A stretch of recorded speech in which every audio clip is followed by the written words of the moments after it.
Hi everybody, welcome back to the channel. I'm your host, Baby Arugula, and thank you for joining me for this week's video.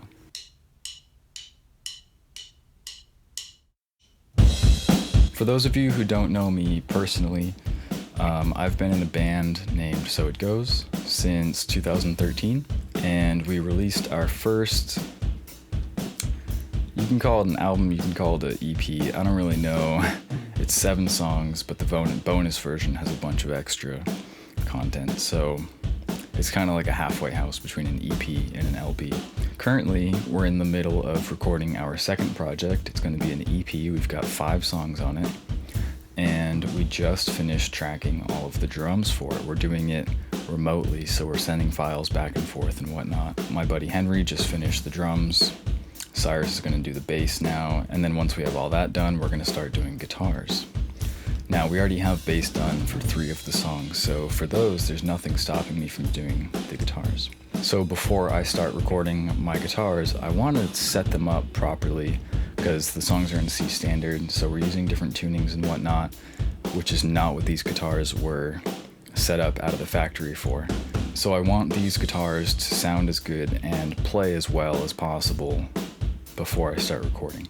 Now, I am not a luthier. I do not have a lot of experience in setting up guitars. I have roughly intonated all of my guitars, and I've done that plenty of times before. In fact, my Hagstrom over here, which I've been using for C standard for all these songs, I did intonate in C standard so it would at least sound right in C standard. But I think the action could be a little bit lower. I just want to kind of understand my guitars a little more intimately and see where exactly they're at and make some adjustments. I have 3 electric guitars, and I would like for them to be 1 in E standard, 1 in D standard, and 1 in C standard, because sometimes I want to play in C, but I don't want to play in C standard. I want the shapes of like a drop tuning. So I think it'll be best if I have 1 set up for E standard where I can do drop D, 1 in C standard where I can do drop C, and then C standard. I don't know how the Hagstrom will hold up with drop B flat, but if I get it set up, it'll probably hold up better than it would right now. I don't know if I'm ever going to play in drop B flat, but at least that'll be available to me if I choose. For today's task, I'm going to be restringing my guitar, putting on, I have D'Addario NYXLs. I'm going to use the 56s on the low strings, but I think I want a 12 on the high C string. I don't think I want an 11 up there. So I'm going to mix and match these 2 NYXL packs. I'm going to need an Allen key for any truss rod adjustments. And then I have this cool thing, Fret Guru 2. None of the tools or products or guitars, nothing in this video is paid for. These are all things that I bought out of my own money because these are things that I need as a guitar player. So there's no sponsorships involved in any of this. So you don't need a Fret Guru thing, but having a string gauge measurement tool like this is super handy if you're going to be setting up your own guitars. So with that out of the way, let's go ahead and set my guitar up on the desk, and I'll move the camera around and let's see how this works out. Alright, so there's actually been a little change in plans. I was going to show you my setup on the Hagstrom. However, this is really my first time doing an in-depth setup. I mean, I'm not leveling the frets or, grooving the nut so there's minimal contact. So I'm not going super in depth, but I've intonated all my guitars before, but I haven't really gone in and adjusted the truss rod, the action, things like that I haven't done. And I figured I might as well just get a little more experience, do the Hagstrom off camera before I add the stress of recording myself and trying to do it in a timely manner for a video, and just kind of understand the workflow a little bit better before I do it on camera. So you can probably tell I'm using the lights in my room now because the sun has gone down. I just finished the Hagstrom. It is awesome. It's in C standard, but it feels like playing in E standard. Before I would play and you could bend the strings so far. It was hard not to play with vibrato, which is like kind of cool, but it got old after a while. The action's real nice. So we're gonna go ahead and touch up this guitar here. So now what I'm doing is I'm using these NYXL 10 to 46, and this is going to be my E standard guitar. So the Hagstrom is my C standard, the Ibanez is going to be in D standard, this one's going to be in E standard. So let's go ahead and bust the string pack open here. Well, I guess we can remove the strings first before we even do that. Highly recommend having one of these if you're a guitar player. Just a string winder. Any company will do. So I'm gonna take my string winder and just take the strings off here. I mean, if you've watched any videos on guitar setup, I'm sure I'm the millionth person to tell you to get a string winder, but it really does make it so much easier. All right, hopefully that's loose enough that we can just take the strings off. There's No Name. Let's go ahead and wipe her down a little bit.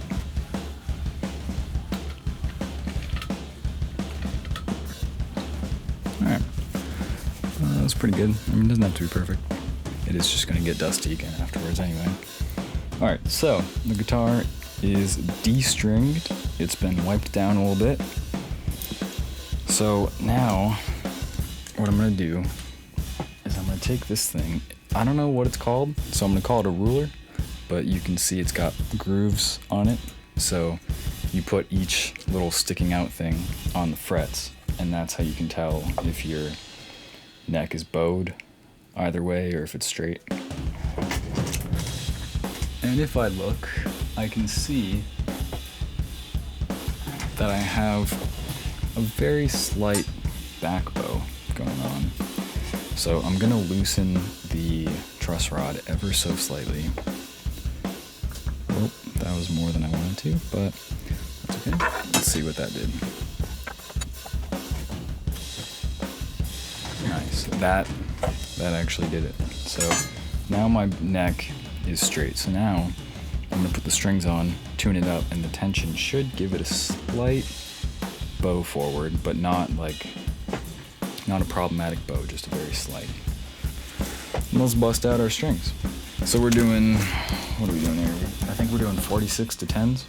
Conveniently colored orange to match my guitar. All right, so we got our strings through. Let's take a sip of water.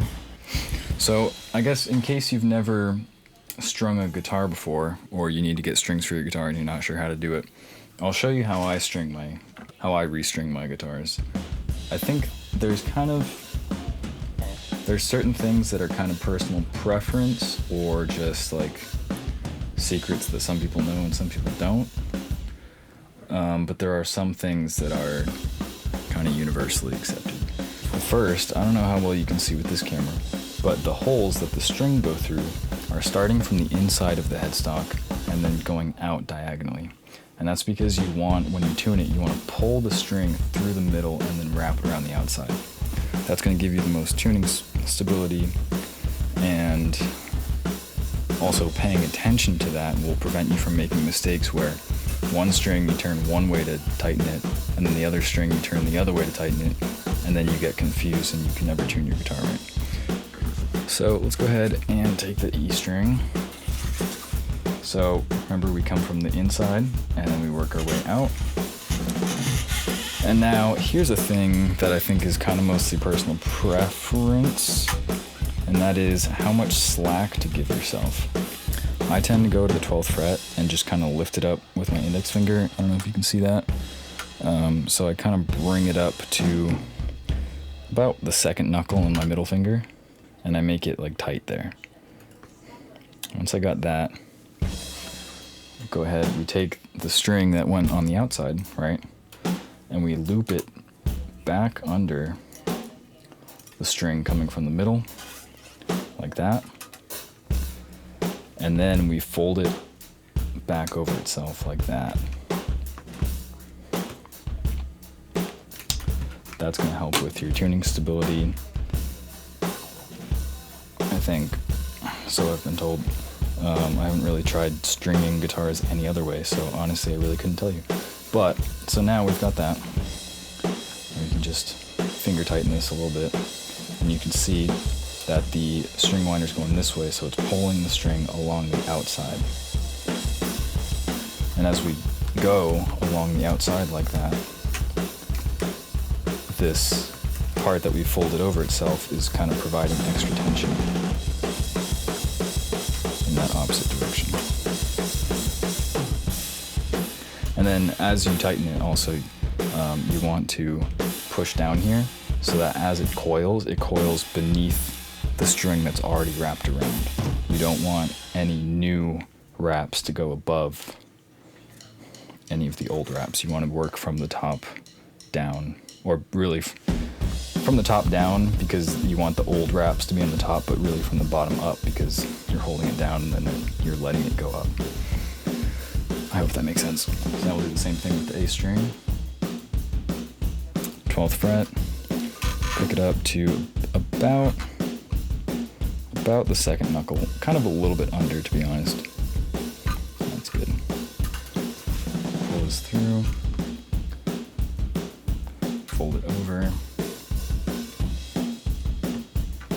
Just finger tighten, not worried about getting the pitch yet. Hopefully this makes sense. I'll do the D string with you one more time, and then I'll kind of skip over the other ones just to save time. So once again, we're starting from the middle, we're going out. That's good.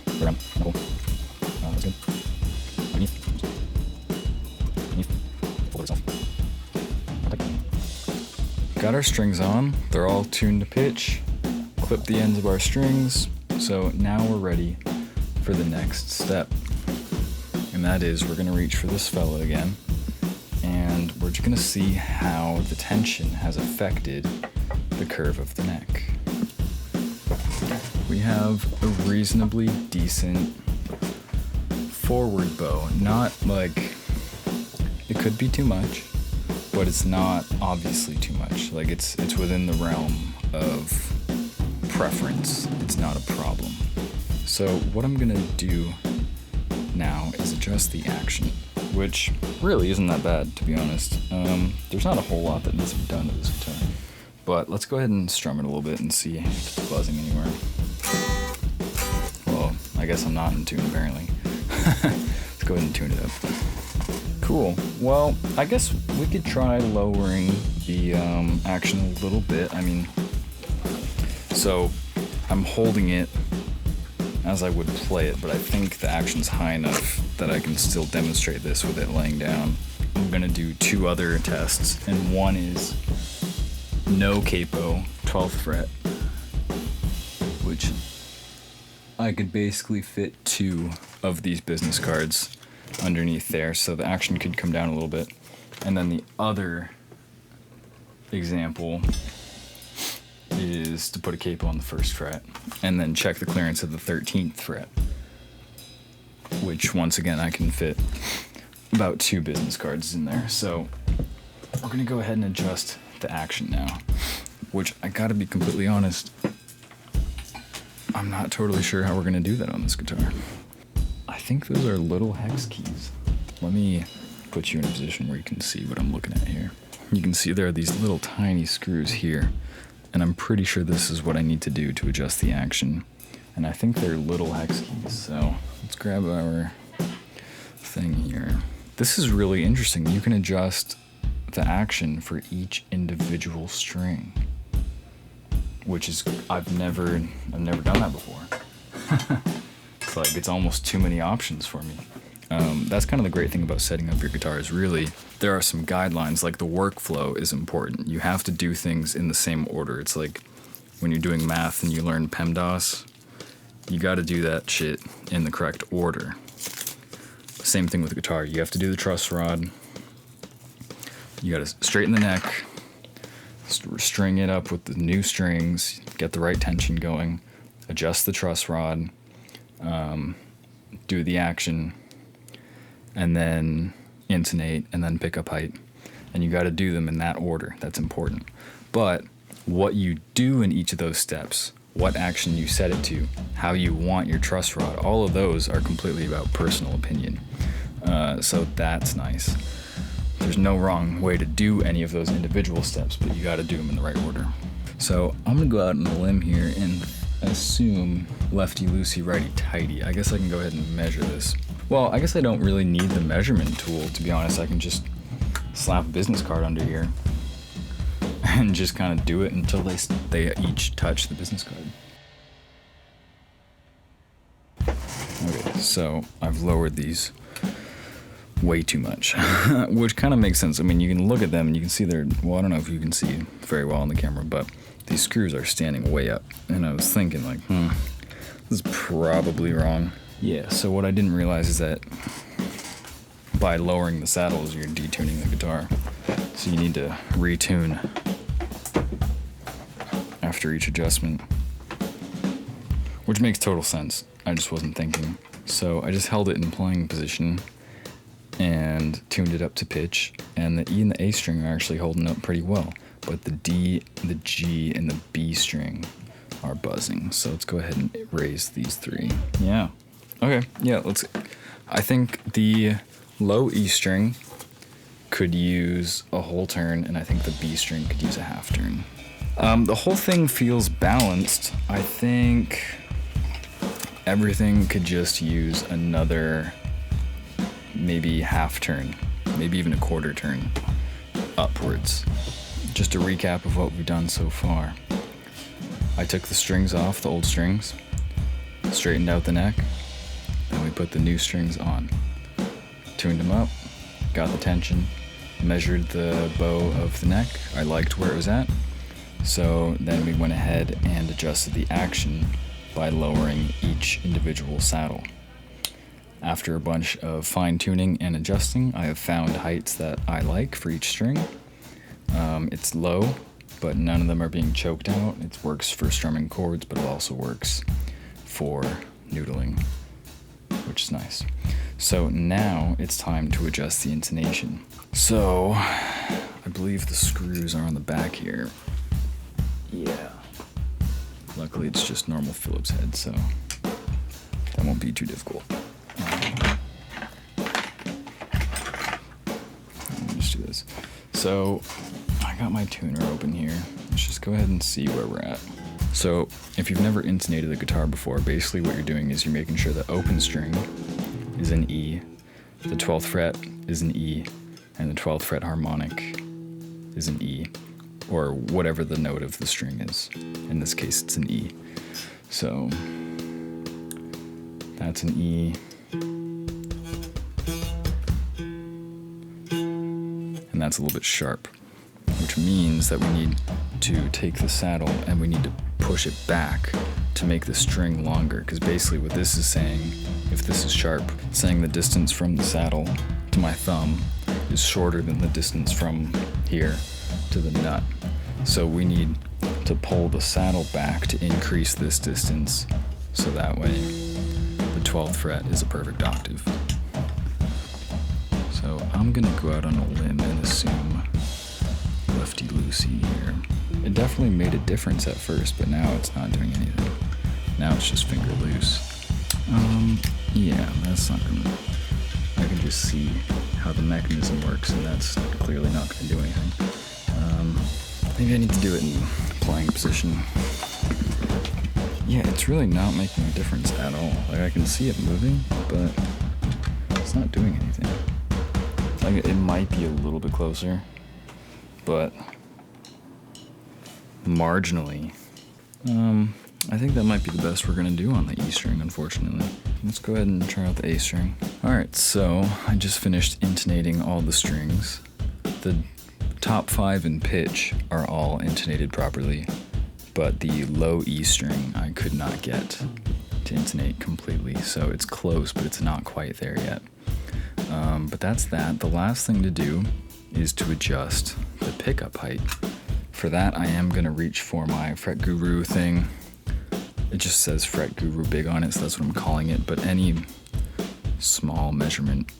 And basically, I'm looking for 2 to 3 millimeters of height from the pole piece on the E strings for the neck, and then about 2 millimeters on the bridge pickup. So, and I'm going to adjust that by the screw that's down here. So, let's take a look. Right now it's at about 4 millimeters, a little over 4 millimeters.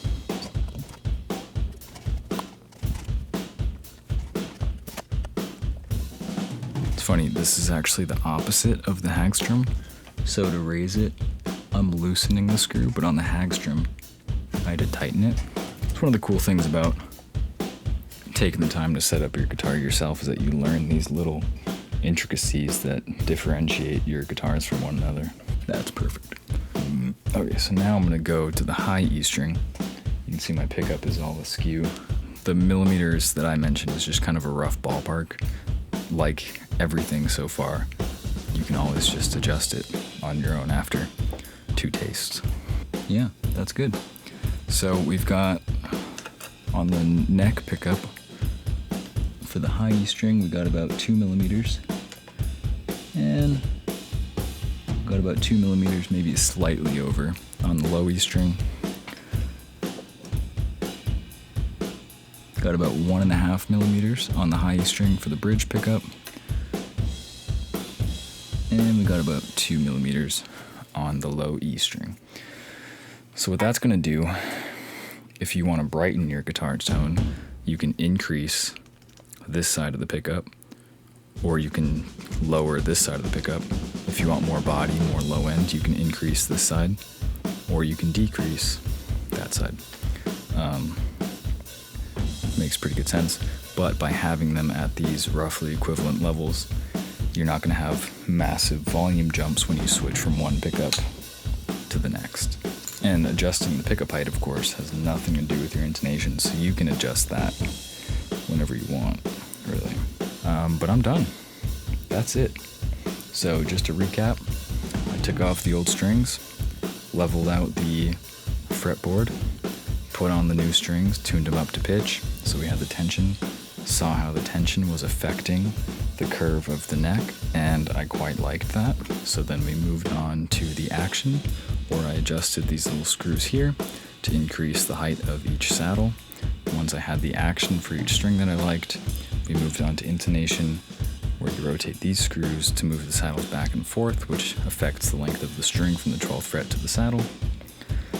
And then once that was done, we adjusted the pickup height. And now this guitar is in tune and it plays fantastically, incredible. And in fact, actually, this saddle right here before was jammed up against the bridge, and the saddle would vibrate, and it would compete with any notes you would play on that high E string. And by loosening this, I actually got rid of that annoying noise. And so I used to not want to play on the high E string because of that, because it would just sound horrible. But now that's gone. So this guitar is sounding beautifully. It sounds better than when I bought it, absolutely. And it plays much better too. So now I've got my Hagstrom completely set up for playing in C standard.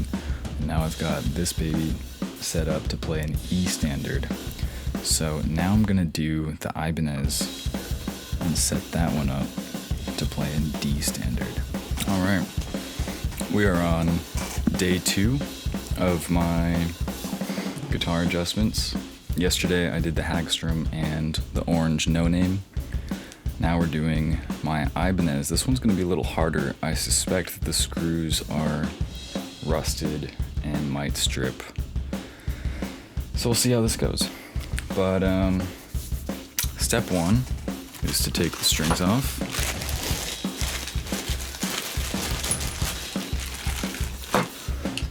I'm also live streaming on Instagram right now, so what is up? Who is that? Hey, Henry. Henry just joined me on Instagram. I'm filming right now for my video. You're in my video, Henry.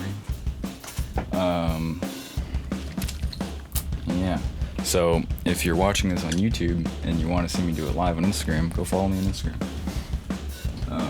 Let's get these off.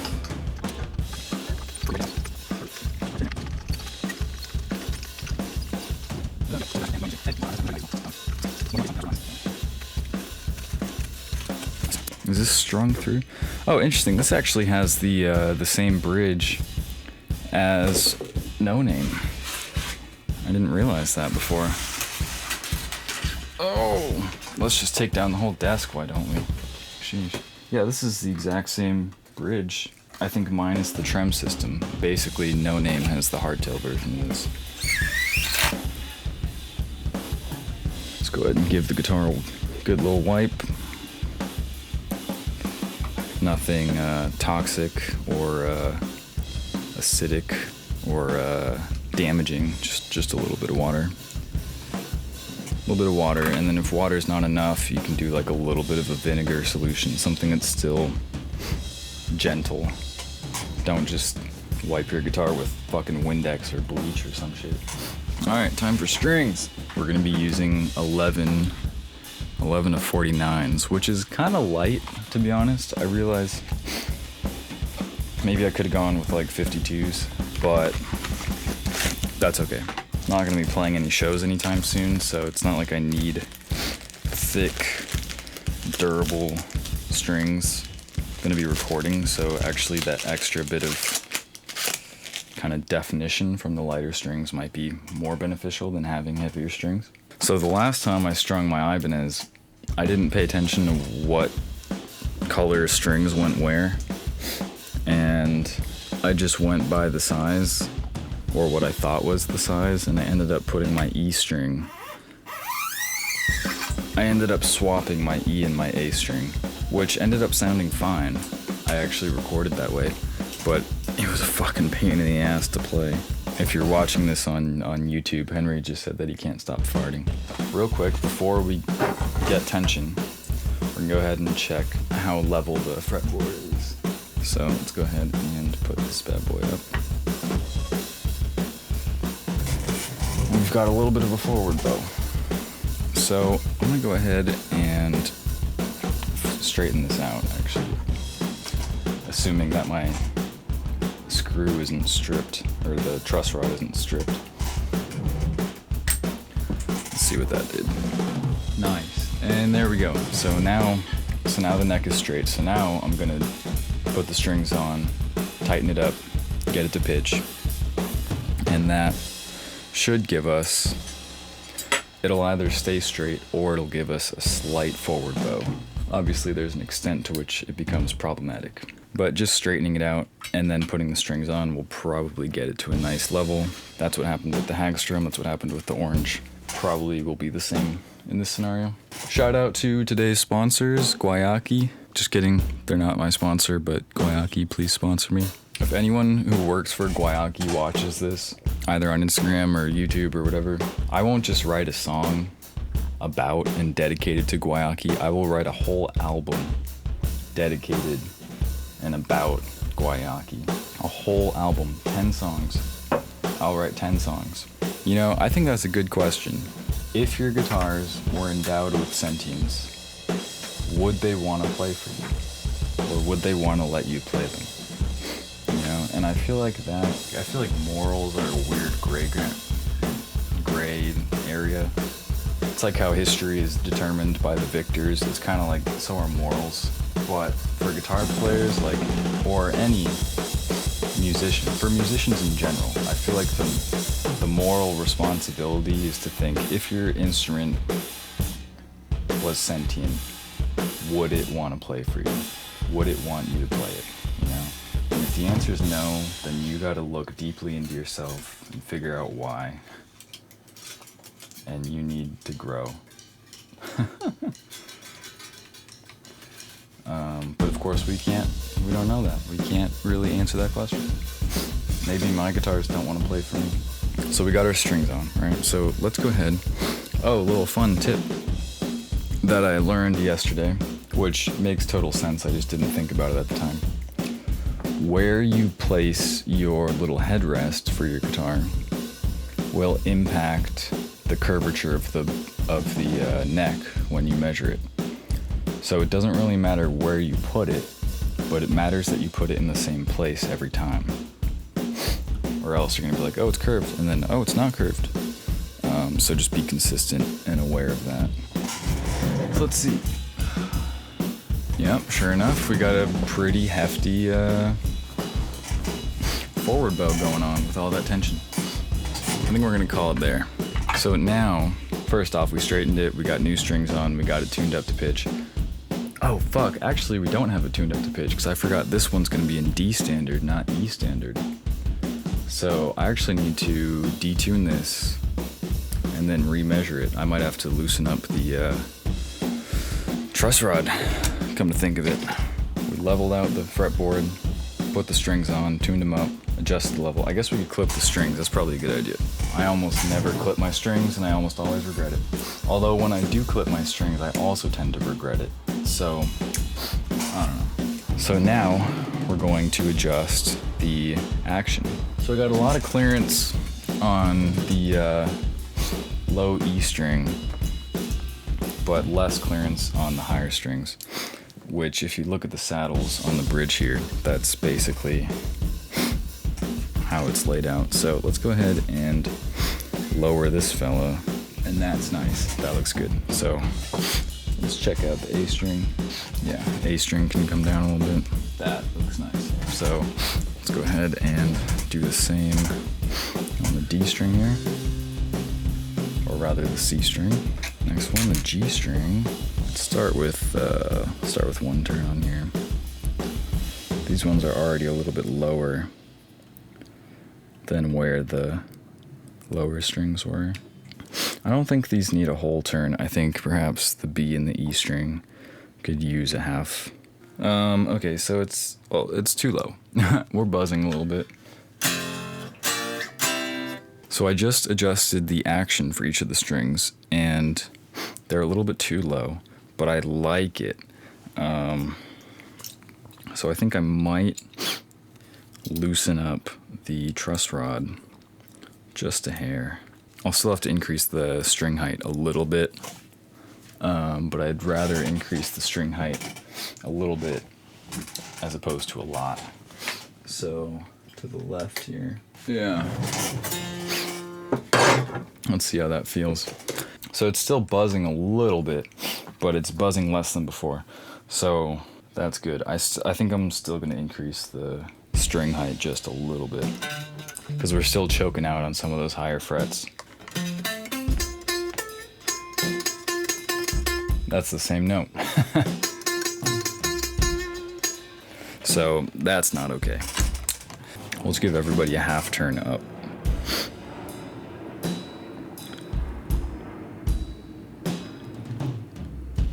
And then this E string, I'm not sure about the E string because this one's stripped, so might just put that one down a half or a whole. Fuck it. It just kept on going. That one was kind of loose. So whatever. Let's see how that feels. Yeah, so the middle strings still need to come up a little bit. The D, G, and B strings. So let's give them another half turn. The A string feels good though. Okay, let's see how that does. Yeah, let's just give them all another half turn. The E string feels good though, I think. Yeah, let's just give everything a half turn. All right. Let's see how that feels. Yeah, the A and the D string still need to come up a little bit. Yeah, maybe I'll increase the E string as well. Or the D string, should I say. Just give those three a half turn. I kind of feel like I took the strings off and straightened out the neck, and now I'm basically just putting it back the way that it was. But at least I'm putting it there because that's how I like it, as opposed to just being like, it is what it is. Just finished adjusting the pickup heights on this Ibanez. So for a complete recap, took the old strings off, flattened out the neck, put the new ones on, tightened them up to tension, adjusted the truss rod for the curvature of the neck, and then adjusted each saddle here to get our action per string, and then intonated each string, and then we adjusted the pickup height. And I ran into an issue with the neck pickup here because this screw is not connected to the guitar. So I can't raise the high end of the neck pickup. So I sank the neck pickup to match with that. I got the middle pickup just out of the way. And then I raised the bridge pickup, so essentially I'll play on the neck pickup and then switch to the bridge pickup as my boost. And this guitar is all sorts of fucked up, so I figured why not give it another quirk. So there you go, folks. That's the Ibanez RX 170 flipped left-handed with faulty electronics, but everything else is completely set up. for D standard. All right, so we got the Ibanez all fixed up. This is the last one that we're doing. This is my bass. This is the Squire Bronco, which is also right-handed that I flipped. And it's not well intonated, I don't think, if I recall correctly. I think this whole thing could use some adjustments. I'm not going to put new strings on it, so we're not quite doing the whole setup, but I am going to check the truss rod, and we're going to do the action, and we're going to do the intonation. Pickup height should be fine. I could increase it maybe. But yeah, so let's go ahead and measure the truss rod. Although this is a totally different type of neck, so I don't know if this tool is gonna work. Yeah, this might not actually. This is the wrong tool for this job. In that case, let's just look at it. This sort of looks like it has a back bow. That's really hard to tell. Let me hold it up. No, that's a forward bow. It's got a slight forward bow, so maybe I'll tighten it just a tad. Okay, string height. Okay, I think we want lefty-loosey. Let's go ahead and give this, we'll give these a whole turn. All right, so we've adjusted the truss rod. I just finished adjusting the action, and it plays so much better. I don't know why I never thought to do this years ago when I got it, but whatever. That's just how it goes. So now it's time to do intonation, and the way intonation works is there's a single screw for each pair of strings. I probably won't get all 4 strings perfectly. I'm just gonna have to get close, but we'll see how it goes. Nice. Okay, so it actually intonated much more easily and accurately than I expected to. Luckily, both pairs of strings, within each pair, the 2 strings were roughly off by the same amount, so I was able to adjust them and move them both in the right direction. So the E and the A string aren't quite perfect, but they're very close, and then the D and the G string are pretty much perfect. That's great. I mean, the action's lower, it plays so nice. I don't know, I should have done this years ago. I've just gone on and suffered for years with horrible 12th fret intonation and ridiculously high action. This is much better, which is awesome. So I guess the only thing left to do now is to increase the pickup height, which honestly doesn't really matter because there's only one pickup here, but let's just do it anyway. Let's try that. I am slightly hitting the pickups with the string, so we'll just give them a full rotation downward. That'll probably do it. I think the top end of the pickup needs to come down a little more. I feel like I'm getting the D and the G string a little loud, comparatively speaking. That ought to do it. Yep. There it is, folks. So, there you go. I don't know how much of this is going to make it into the video, but starting with the Hagstrom and then doing the orange no name, the Ibanez, and now my bass, we have removed the old strings except for my bass, flattened out the neck or straightened out the neck, put on the new strings, tuned it up to the desired pitch. So now all of these guitars are set up and specialized for the specific tuning that I want to use them for. So the Hagstrom is specialized for C standard, the Ibanez for D standard, and No Name for E standard. And then the bass is for E standard, but bass you have a little more leeway with. So we put the new strings on, observed what it did to the neck, made more neck adjustments as we felt necessary, and then we began working on the action, the string height. That's totally to taste. So one of the great things about these steps is that during any of these steps you can totally adjust it to whatever your preference is, but the order of actions is important. So take off the strings, straighten out the neck, put the strings on, tune it up to your desired pitch, adjust the neck, then you adjust the string height, the action. Once you get that how you like it, then you intonate it. Once you intonate it, you can adjust the pickup height. Now, pickup height has nothing to do with tension, so if you ever want to adjust your pickup height, you don't need to do the whole thing over again. You can just do that. But everything that involves tension on the neck, you have to do in a specific order. And that's it. So, yeah. Thank you to everyone who joined the live stream on Instagram today for day 2. If you're watching this on YouTube, thanks for watching. I hope this inspires you to get a little more involved with your own guitars. And if you're watching on YouTube or on Instagram Live, I'm wearing my Baby Arugula t-shirt. If you want to support my channel, if you want to support me as an individual, you want to help my music, check out the merch hub link in my bio and pick up one of these snazzy little shirts. I got like 4 other designs available as well, and they really impressed me with the quality. I'm not gonna lie, they're very soft. This is just the regular normal t-shirt and it's super soft. So, and the design, I mean, I've had this for months and the design hasn't shown any signs of wearing whatsoever. So that's my little shameless plug after fucking 6 hours of tuning for you guys, pretty much. But yeah, that's it. So thank you for everyone who has joined on whatever platform. I hope you will support me a little bit, and if not, whatever, I don't give a fuck. Thanks for watching, thanks for tuning in, and I'll see you around. Cheers.